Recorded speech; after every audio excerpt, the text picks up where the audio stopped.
তুমি কি কখনো ভেবে দেখেছো আমরা যা বিশ্বাস করি তার কতটা অংশ সত্যি আমাদের নিজেদের চিন্তা, নাকি সেটা সমাজের শেখানো ধারণা? সমষ্টিগত সামাজিক বিশ্বাস আমাদের মন, আচরণ, এমনকি আত্মপরিচয় পর্যন্ত প্রভাবিত করে। আজ আমরা জানব কিভাবে সমাজ আমাদের মানসিকতার উপর প্রভাব ফেলে, আর কিভাবেই বা আমরা এই চক্র থেকে বেরিয়ে নিজের স্বাধীন চিন্তাকে বিকশিত করব। তবে শুরু করা যাক আলোচনা। প্রথমে আমরা আলোচনা করব কালেকটিভ সোশ্যাল বিলিফস নিয়ে। কালেকটিভ সোশ্যাল বিলিফস মানে হলো সেই সব ধারণা যা আমাদের সমাজ যুগের পর যুগ ধরে সত্য বলে মেনে এসেছে। যেমন, বড়দের মান্য করা উচিত, পুরুষরা শক্তিশালী আর নারীরা কোমল, সাফল্য মানেই টাকা। এইসব বিশ্বাস শুধু সমাজে নয়, আমাদের মনের ভিতরেও যেন গেঁথে গেছে। জন্মের সময় আমরা থাকি একটা খালি সাদা কাগজের মতো, কিন্তু সমাজ আমাদের শেখায় কোনটা সঠিক আর কোনটা ভুল। আর এটাই হলো সামাজিক শর্ত। কিন্তু কখনো কখনো আবার এই শর্তগুলো আমাদের সত্যিকারের সত্তাকে দমিয়ে রাখে। অনেকেই শিল্পী হতে চায়, কিন্তু সমাজ বলে না, ইঞ্জিনিয়ার হও।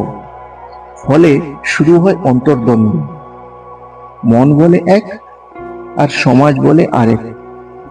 সলোমন এলিয়ট অ্যাশ, যিনি ছিলেন একজন সাইকোলজিস্ট, তিনি কনফার্মিটি এক্সপেরিমেন্ট নামে একটি পরীক্ষা করেছিলেন।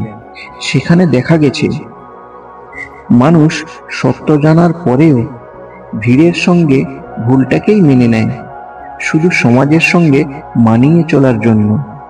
ফলে মনের মধ্যে পারিপার্শ্বিক চাপ, fear of judgement, loss of অথেন্টিসিটির জন্ম নেয়।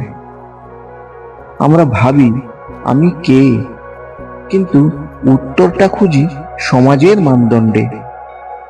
তুমি ভালো কারণ তুমি ধর্মীয়, তুমি সফল কারণ তোমার চাকরি আছে।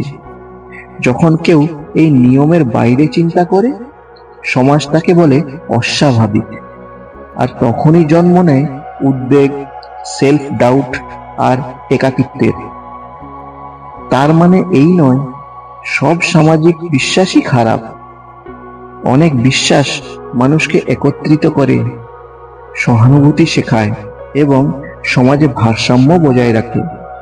যেমন, সত্য কথা বলা উচিত, পরের উপকার করা উচিত।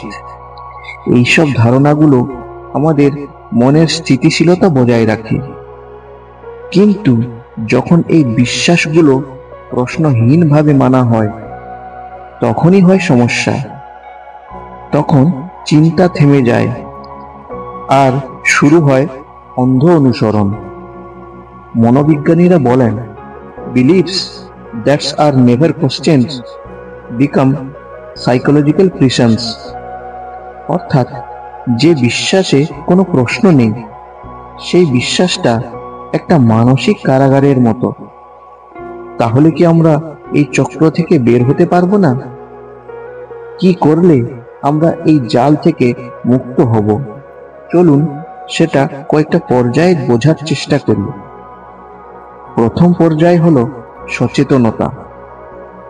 তুমি তোমার জীবনে যা কিছু বিশ্বাস করো, সেটাকে গ্রহণ করবার আগে নিজেকে প্রশ্ন করো, এই বিশ্বাসটা আমার নিজের না সমাজের শেখানো?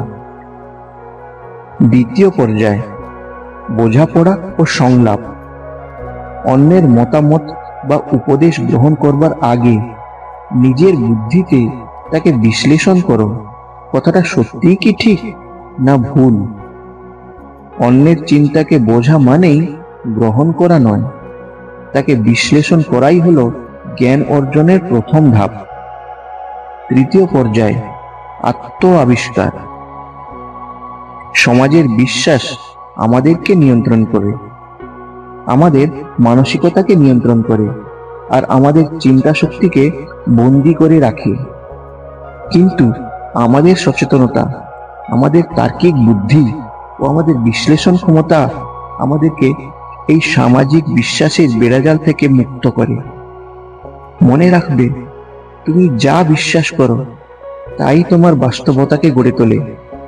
তাই কোনো কিছুকে বিশ্বাস করবার আগে, তাকে গ্রহণ করবার আগে প্রশ্ন করো, ভাবো, তারপর সিদ্ধান্ত নাও কথাটা গ্রহণযোগ্য কিনা। কারণ প্রশ্নই হলো সেই চাবিকাঠি যেটা তোমাকে ভাবতে শেখাবে। আর তোমার ভাবনাই হলো তোমার অতীত, তোমার বর্তমান আর তোমার ভবিষ্যৎ। কারণ জ্ঞান তখনই বিকশিত হয় যখন আমরা প্রশ্ন করতে ভয় পাই না। যদি এই ভিডিওটি একটু হলেও তোমার ভেতরের চিন্তা শক্তিকে প্রভাবিত করে থাকে, তাহলে ভয়েস অফ ইন্সপিরেশন চ্যানেলটিকে সাবস্ক্রাইব করে সঙ্গে থেকো। এই পথ চলা এখনো শেষ হয়ে যায়নি, বাকি এখনো অনেকটা পথ।